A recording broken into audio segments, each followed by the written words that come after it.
You might have seen this yesterday. Dana White is mad at the fighter ranking system. This is not the first time he's been mad at the fighter ranking system, but this might be the last time.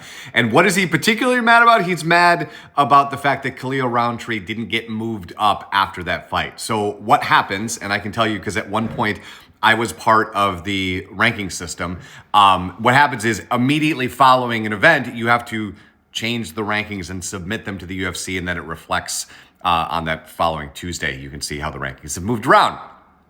But when Khalil Rountree had that performance against Alec Pereira, Dana was expecting him to move up. The media members said no, and so now he's angry and looking for a change.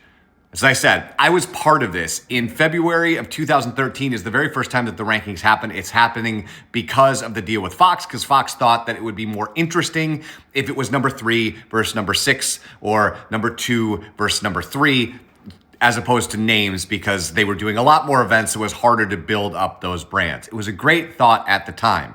Here was the catch.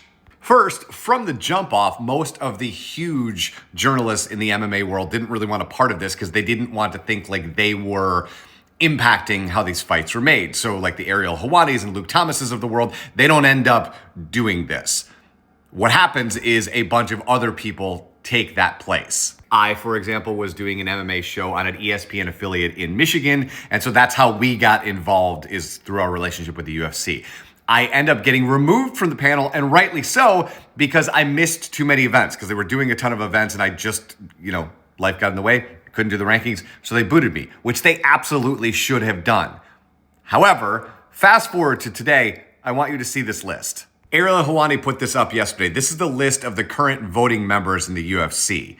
And I have the same thoughts that he does. Nothing against the people that are on this list, but if you're guiding a billion-dollar brand towards what they should do for the next event, there should be some marquee or iconic names on this list that are part of this vote.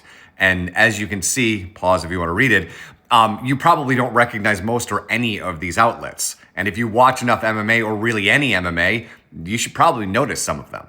Which leads us to the interesting question. As you can see here, Dana White doesn't want them to run the rankings, and they don't want media to run the rankings. So, who should be the one ranking the fighters in the UFC?